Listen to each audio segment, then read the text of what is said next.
রাস্তা যন্ত্রণায় অতিষ্ঠ হয়ে রাস্তা সংস্কারে হাত দিল এলাকাবাসী।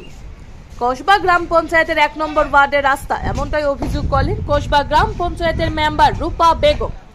কসবা গ্রাম পঞ্চায়েতের ১ নম্বর ওয়ার্ডের বেহাল রাস্তা দুর্ভোগ পোহাতে হচ্ছে এলাকার কৃষক থেকে শুরু করে সাধারণ মানুষের।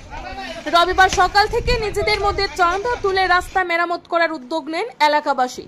স্থানীয় জনপ্রতিনিধি থেকে শুরু করে পঞ্চায়েত প্রধান, উপপ্রধানকে জানানোর পরও কাজে কিছুই হচ্ছে না। কৃষিজাত পণ্য সরবরাহে খুবই সুবিধার সম্মুখীন এলাকাবাসী। এলাকার কৃষকরা দীর্ঘ বছর যাবৎ এলাকার এই বেহাল রাস্তাটি মেরামত করতে জনপ্রতিনিধিরা কোনো রকম সাহায্য করেনি বলে অভিযোগ। ঠিক করে দেওয়া হবে, দিচ্ছি এমনটি আশ্বাস পাচ্ছেন এলাকাবাসীর, তার থেকে আর বিশেষ কিছু আশা করতে পারেননি। গোলাঘাটে বিধানসভার বিধায়ক মানব দেববর্মা 2023 সালে বিধানসভা নির্বাচনের সময় ভোট চাইতে এলাকায় একবারই শুধু গিয়েছিলেন। ভোট শেষ হয়ে গেল, আর দেখা নেই এলাকার জনগণের খোঁজ খবরে। রাজ্যে ট্রিপল ইঞ্জিনের সরকার মাইক যুগে রাজ্যে রাস্তাঘাট উন্নয়নের যে প্রচার করছেন, বাস্তবতা অন্যরূপ বললেন member Rupa Begum. Bureau report আর.এ. ধর্মনগর। এই এলাকাটার মধ্যে আপনারা কি কারণে সবাই সমষ্টিগতভাবে একত্রিত হয়েছেন? রাস্তাটার লেগে।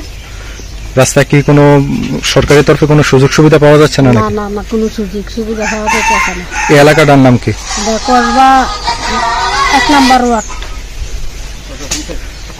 কসবা পঞ্চায়েতের ১ নম্বর ওয়ার্ড। এটা সমস্যাগুলি কি কি আপনার? সমস্যা কি, জনসাধারণ বারে রাস্তাটা নিজেরা ঠিক করে, কোনো সুযোগ সুবিধা নাই, কিচ্ছু নাই।